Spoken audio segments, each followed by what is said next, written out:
Sir, guest ഹൗസിൽ മുഖ്യമന്ത്രിയുടെ emergency meeting തുടങ്ങി. സാർ പോകുന്നില്ലേ? എന്തിന് പരിപ്പൂടയും കാപ്പിയും കഴിക്കാനോ? നമുക്ക് വരെ പണിയില്ലേ വർമ്മേ? ആ അണലി ഭാസ്കർ എന്ന് പറയുന്നു. വാ തുറന്നില്ല, ഒരു റൗണ്ട് കഴിഞ്ഞിരിക്കുക.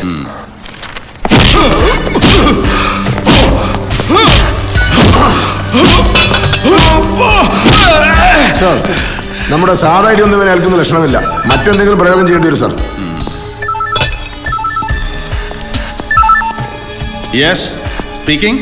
ഞാൻ ശിവൻകുട്ടി, മുഖ്യമന്ത്രിയുടെ പൊളിറ്റിക്കൽ സെക്രട്ടറി. സാർ, CM തന്നെ കാണണമെന്ന് പറഞ്ഞു. ഇവിടെ ഗസ്റ്റ് ഹൗസിലുണ്ട്. ഉടനെ പുറപ്പെടാം സാർ. താൻ എന്ത് അധികാരത്തിലാണോ ഭാസ്കരനെ അറസ്റ്റ് ചെയ്ത്? നാട്ടുകാരുടെ മുന്നിൽ വെച്ച് അവനെ തല്ലിച്ചതയ്ക്കാൻ തനിക്ക് എങ്ങനെ ധൈര്യം വന്നു? സാർ, അത് എനിക്ക് തന്റെ ഒരു എക്സ്പ്ലനേഷൻ കേൾക്കണ്ട. ഭാസ്കരനെ ഉടൻ റിലീസ് ചെയ്യണം. ഒരു കേസും ചാർജ് ചെയ്യരുത്. ഇല്ലെങ്കിൽ തന്റെ തലയിൽ തൊപ്പി കാണില്ല. സാർ, സാറ് പറഞ്ഞ പിന്നെ വിടാതിരിക്കാൻ പറ്റൂ സാർ. ഉടനെ വിട്ടേക്കാം സാർ. സാർ, ശരി സാർ. സാർ, ഒരു സംശയം. നമ്മുടെ കൂട്ടത്തിൽ ഒരാളെ കുത്തി ആശുപത്രിയിലാക്കി ഇവര് വെറുതെ വിടാമോ? വെറുതെ വിടണമെന്ന് ആര് പറഞ്ഞു? തക്കതായ സമ്മാനം കൊടുത്തിട്ട് വിട്ടാൽ മതി. തുടങ്ങിക്കോ, ഞാൻ പോരാ.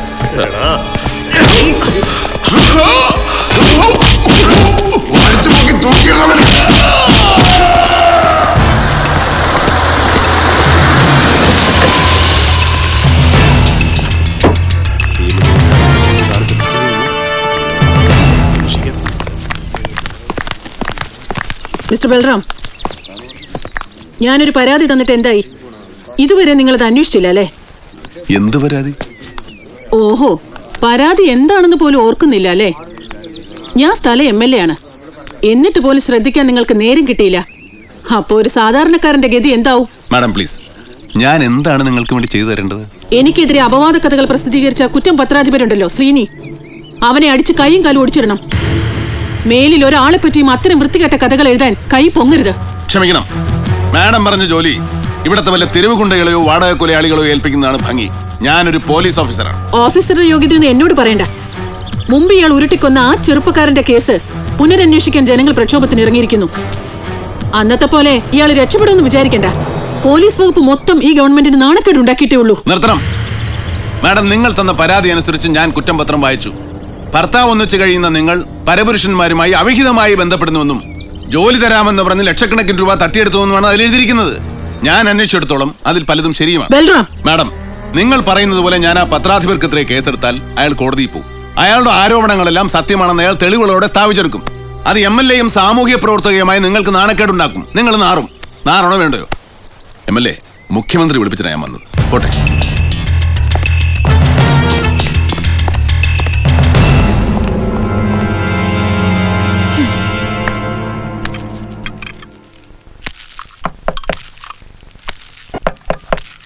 Come in sir. ബൽറാം, വളരെ ഉത്തരവാദപ്പെട്ട ഒരു ജോലി തന്നെ ഏൽപ്പിക്കാനാണ് വിളിപ്പിച്ചത്. സർ, ഇവിടെ കണ്ടെടുത്ത ആയുധങ്ങളും ബോംബുകളും വളരെ നിസ്സാരമായിട്ട് കാണാനാവില്ല.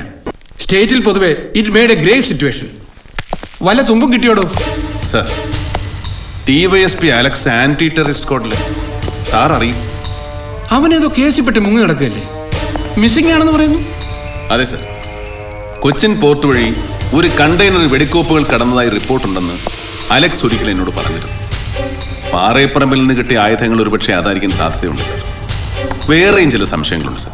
സംശയിച്ചാൽ പോരാ, ഐ വാണ്ട് റിസൾട്ട്. ആ കേസിന്റെ ചുമതല മുഴുവൻ തന്നെ ഏൽപ്പിക്കാനാണ് തീരുമാനിച്ചിരിക്കുന്നത്. സ്പെഷ്യൽ സ്ക്വാഡ് വേണ്ട, പക്ഷേ സഹായത്തിന് തനിക്ക് ഇഷ്ടമുള്ളവരാരെയും ഡിപ്പാർട്ട്മെന്റിൽ നിന്ന് എടുക്കാം. മറ്റെന്ത് ഫെസിലിറ്റീസ് വേണമെങ്കിലും ഈ ഗവൺമെന്റ് തരും സർ. എന്താടോ DG സത്യനാരായണൻ തന്നോട് വിരോധം? ഈ കേസ് ബൽറാമിനെ ഏൽപ്പിക്കുന്നതിനെ ശക്തമായി എതിർത്തത് അയാളാ. DGP അടക്കം മറ്റെല്ലാവരും തന്റെ പേരാണ് നിർദ്ദേശിച്ചത്. സർ, ഇനി മിസ്റ്റർ ബൽറാമിന് എന്തെങ്കിലും പറയാനുണ്ടോ? തുറന്നു പറയാൻ അനുവാദമുണ്ടെങ്കിൽ പറയാം. ശരി, പറയൂ. ഈ കേസുമായി ബന്ധപ്പെട്ട ഒരു റൗഡി അറസ്റ്റ് ചെയ്യാൻ ചെന്ന പോലീസുകാരെ അവൻ ആക്രമിച്ചു. ഒരു ASCയെ കുത്തി മുറിവേൽപ്പിച്ചു. കേട്ടു. വളരെ സാഹസപ്പെട്ടാണ് ഞങ്ങൾ അവനെ അറസ്റ്റ് ചെയ്തത്. അതിന് ഞങ്ങൾക്ക് കിട്ടിയ പ്രതിഫലം അധിക്ഷേപമായിരുന്നു സർ.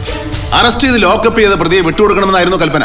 ആര് കൽപ്പിച്ചെന്നാ താൻ പറയുന്നത്? കള്ളച്ചാരായം വെക്കുക, പെണ്ണുങ്ങളെ കൂട്ടിക്കൊടുക്കുക, വണ്ടികൾ മോഷ്ടിച്ച് നമ്പർ പ്ലേറ്റും ഷേപ്പും മാറ്റി സ്വന്തമായി RC ബുക്ക് വരെ ഉണ്ടാക്കുന്ന ക്രിമിനലിന് വേണ്ടി ശുപാർശ ചെയ്യുന്നവൻ അതിനേക്കാളും വലിയ ക്രിമിനൽ ആയിരിക്കണ്ടേ സർ? അതെ, ആരാണ് അയാൾ? ദാ നിൽക്കുന്നു. ഇയാളാണ് എന്നെ ഭീഷണിപ്പെടുത്തിയത്. ഇല്ലെങ്കിൽ എന്റെ തൊപ്പി തെറിപ്പിക്കുന്നു പറഞ്ഞു. എന്താണോ ഇയാൾ പറയുന്നത്?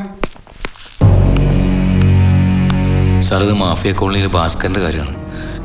കഴിഞ്ഞ ഇലക്ഷനിൽ താമരക്കാരെ നമുക്ക് മറച്ചു തന്ന. അതൊന്നും ഇവിടെ പറയണ്ടോ? Nonsense. Mister Balram, we can proceed as I said. ആരും ഇടപെടില്ല. ഞാൻ വാക്ക് തരുന്നു.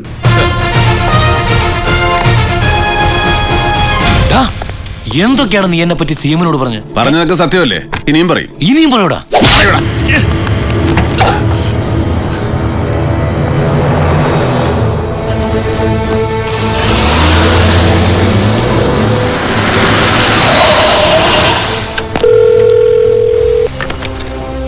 യെസ്, വരാൻ പറയൂ.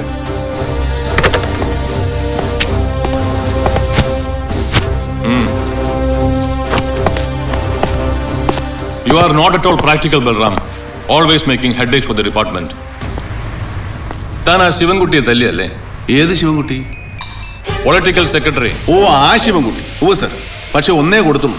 ഇപ്പൊ തോന്നുന്നു 2 കൂടെ കൊടുക്കേണ്ടതായിരുന്നു. ബൽറാം, വൃത്തികേട് കാണിച്ചിട്ട് പിന്നെ ഊറ്റം കൊള്ളുന്നു. ശിവൻകുട്ടിയെ എന്തിനു തല്ലിയെന്നാ ചോദിച്ചത്? വൃത്തികേട് കാണിച്ചു എന്ന മുൻവിധിയോടെയാണ് ചോദ്യമെങ്കിൽ ഉത്തരവില്ല സർ. കാര്യങ്ങൾ അറിയാനുള്ള നിഷ്പക്ഷമായ ചോദ്യമാണെങ്കിൽ പറയാം. പാലക്കാട് ചന്ദന ഫാക്ടറികൾ, സ്പിരിറ്റ് മാഫിയകൾ, വനം കൊള്ളക്കാർ തുടങ്ങിയ ആന്റി സോഷ്യൽസുമായിട്ടുള്ള അവന്റെ ബന്ധം പോരെ സാർ? അല്ലെങ്കിൽ തന്നെ അവൻ ഉൾപ്പെടാത്ത ഏത് ക്രൈമായി ഈ നാട്ടിൽ നടക്കുന്നത്? അതൊന്നും അന്വേഷിക്കാൻ തന്നെ ആരും ചുമതലപ്പെടുത്തിയിട്ടില്ലല്ലോ. ഇല്ല, ആരും ചുമതലപ്പെടുത്തിയിട്ടില്ല. അതിന് കഴിയില്ലല്ലോ. ശിവൻകുട്ടിക്കെതിരെ ഒരു പെറ്റി കേസ് പോലും ചാർജ് ചെയ്യാൻ ഇവിടുത്തെ ഉയർന്ന പോലീസ് ഉദ്യോഗസ്ഥന്മാർക്ക് ധൈര്യമില്ല. വേണ്ടത്ര തെളിവുകളോടെ അവൻ ചെയ്ത കുറ്റങ്ങൾ ഞാൻ സാറിനെ അറിയിച്ചിട്ടും സാറ് നടപടിയെടുത്തില്ലല്ലോ. ബാലു, മറ്റുള്ളവരെ കുറ്റപ്പെടുത്തി തന്റെ തെറ്റുകൾ ന്യായീകരിക്കരുത്. അല്ല സാർ, ഞാൻ അവനെ തല്ലിയ തെറ്റല്ല. മറിച്ച് തോന്നുകയാണെങ്കിൽ സാർ എനിക്കെതിരെ നടപടിയെടുക്കണം. എന്ത് നല്ല കാര്യം ചെയ്താലും എന്നും എനിക്കെതിരെ തിരിച്ചടിക്കും. ചോദ്യം ചെയ്യലും കുറ്റപ്പെടുത്തലും ശിക്ഷിക്കലും മടുത്തു. I M fed up with ugly procedures. Balu, ഇനി ഒന്നും പറയണ്ട. സാർ എന്നെ ശിക്ഷിക്കണം. അപ്പൊ എനിക്ക് കോടതി പോവാം. അവിടെ തെളിയിക്കാം ശിവൻകുട്ടി എന്ന പൊളിറ്റിക്കൽ സെക്രട്ടറി മുഖ്യമന്ത്രിയും മറ്റു മന്ത്രിമാരെയും രാഷ്ട്രീയ പ്രവർത്തകരെയും എങ്ങനെ സ്വാധീനിക്കുന്നുവെന്ന്.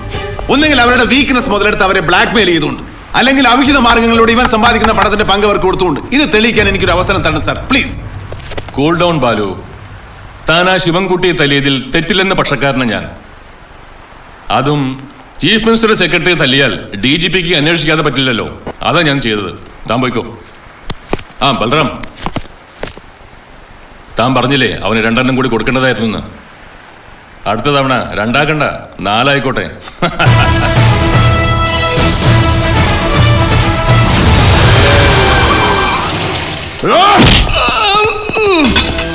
ഇയാളെ ഇതുവരെ വിട്ടില്ലേ? ഒന്നും പറയുന്നില്ല സാർ. ഒരാളെ തല്ലുന്നതിനൊക്കെ ഒരു ലിമിറ്റ് ഇല്ലേ? ഇറക്ക്. ചോദിച്ചാ ഭാസ്കരൻ സത്യം പറയില്ലേ? ഭാസ്കര, ഈ തമ്പുരാൻ എന്തോ ചോദിക്കാനുണ്ടെന്ന്. തമ്പുരാനെ ചോദിക്കും, നല്ല മര്യാദയ്ക്ക് ചോദിക്കും. മിസ്റ്റർ ഭാസ്കര, പാറയപ്പറമ്പും താനുമായിട്ടുള്ള ബന്ധം എന്താണ്? ഒന്നുമില്ല. തല്ലിയിട്ടാണോ ചോദിക്കുന്നത്? നേരെ ചോദിക്ക്, സ്ട്രൈറ്റ് ആയിട്ട്. ചോദിക്കേണ്ട രീതിയിൽ ചോദിച്ചാലേ ഭാസ്കരൻ മറുപടി പറയൂ. അന്നാക്കി തോക്കി തള്ളി കയറ്റി വെച്ച് എങ്ങനെ മറുപടി പറയുന്നേ? അല്ലാതെ ചോദിക്കാൻ പാടില്ലേ? ഞാൻ വെറും വർത്തമാനമേ പറയുള്ളൂ. തമ്പുരാൻ രാജകുടുംബമാണ്, ധീര വീര കുടുംബം, കൊല്ലും കൊലയുള്ള കുടുംബം. അതൊക്കെ പറഞ്ഞാലും മതി. ചോദിച്ചോളൂ. പറയടാ, പാറയപ്പറമ്പ് നീയുമായിട്ടുള്ള ബന്ധം എന്താണ്? എനിക്കറിയാത്ത കാര്യം ഞാൻ എന്ത് പറയാനാ സാറേ? അറിയണമെങ്കിൽ സാർ സലീമിനോട് ചോദിക്കുക. ആരായി സലീം? ആ സ്ഥലത്തിന്റെ ഉടമസ്ഥൻ ഹുസൈൻ സാഹിബിന്റെ മകൻ. പാറയപ്പറമ്പിൽ ചാരായം മാറ്റാൻ ഞാനൊരു കുടില് കെട്ടിയത് ശരിയാണ്. പക്ഷെ ഞാൻ അവിടെ താമസിക്കാറില്ല സാർ. സലീമാണ് അവിടെ മീറ്റിംഗ് കൂടാറ്. തലയെക്കെട്ടുകാരൻ താടിക്കാറുമായിട്ട് സലീമാണ് അവിടെ വരാറുള്ളത്. നല്ല പൊരയുള്ള ചെക്കന്മാരെ കുറിച്ച് തോന്നിയാസം പറഞ്ഞാണ്ടല്ലോ, അടിച്ചേരെ കണ്ണിയാൻ പൊട്ടിക്ക്. ബോംബുണ്ടാക്കലും ആളെ കൊല്ലലും എന്റെ പണിയല്ല സാറേ. ഞാൻ തീവ്രവാദിയല്ല. സലീമിനെ പറ്റി നിങ്ങൾ പറഞ്ഞത് മുഴുവൻ നേരായിരിക്കും. ഓൻ ചെയ്തതിനോടൊന്നും ഞാൻ പൊരുത്തപ്പെട്ടിട്ടില്ല. എനിക്ക് ഇങ്ങനൊരു മോനില്ലാന്നാണ് ഞാൻ കണക്കാക്കിയിരിക്കുന്നത്. മകനോട് ഇങ്ങനെ വിരോധം തോന്നാൻ കാരണം? ഞങ്ങളുടെ കൂട്ടത്തില് 2 ഭാഗക്കാരുണ്ട്. ഞാൻ പഴയ ആളുകളുടെ കൂട്ടത്തിലാ. എന്റെ മോൻ എതിർഭാഗത്തും. ഒരിക്കൽ പള്ളിയിൽ വെച്ച് 2 കൂട്ടരും തമ്മിൽ തർക്കായി. മറ്റവർക്ക് പള്ളിയിൽ പ്രാർത്ഥനയ്ക്ക് പെണ്ണുങ്ങളെ കൊണ്ടുവരണം. വെള്ളിയാഴ്ചത്തെ കുത്തുബ, അതായത് മതപ്രസംഗം, അറബിയിൽ പാടില്ല, മലയാളത്തിൽ വേണമെന്നൊക്കെ പറഞ്ഞ് കച്ചറ കൂട്ടി. തർക്കം മൂത്തപ്പോ ഞങ്ങളുടെ കൂടെ നിന്നൊരു മൗലവിയെ സലീം തല്ലുകയും ചെയ്തു. എല്ലാവരും കൂടി എന്നെ കുറ്റപ്പെടുത്തിയപ്പോ ആ ദേഷ്യത്തിന് ഞാൻ അവനോട് പോരേന്ന് ഇറങ്ങിപ്പോവാനും പറഞ്ഞു. അവൻ ഇറങ്ങിപ്പോയി. 2 ദിവസം കഴിഞ്ഞാൽ തിരിച്ചു വരുമെന്നാ കരുതിയത്. പക്ഷെ അവൻ വന്നില്ല. പിന്നെ കേട്ടറിഞ്ഞത് ആരുടെയൊക്കെയോ കൂടെ കൂടി എന്തൊക്കെ ആയിപ്പോയിന്നാണ്. ഇതൊക്കെ ആരാ? ഓന്റെ ഉമ്മ. അത് കെട്ടിയോളാം.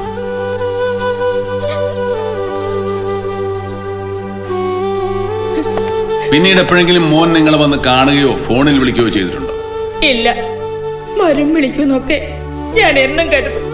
ബാപ്പയുടെ ഭാഷ തന്നെ അവനും. അവനെയും കാത്ത് പകൽ മുഴുവനും രാത്രി ഉറങ്ങാതെ സങ്കടം ഒതുക്കിയിരിക്കും. പക്ഷെ പൊരയില് തീ തിന്ന് കഴിയണ ഈ പെൺകുട്ടീന്റെ മുഖം കാണുമ്പോ എനിക്ക് സഹിക്കണില്ല.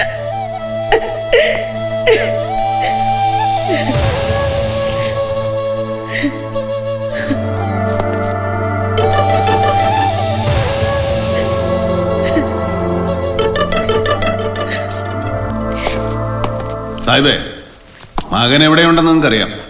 ഭീകര പ്രവർത്തനങ്ങളിൽ ഏർപ്പെട്ടിരിക്കുന്ന അവനെ നിങ്ങൾ മനഃപൂർവ്വം ഒളിപ്പിക്കല്ലേ? ഇല്ല സാർ, എനിക്കൊന്നും അറിയില്ല. ഞങ്ങൾ ഇനിയും വരും.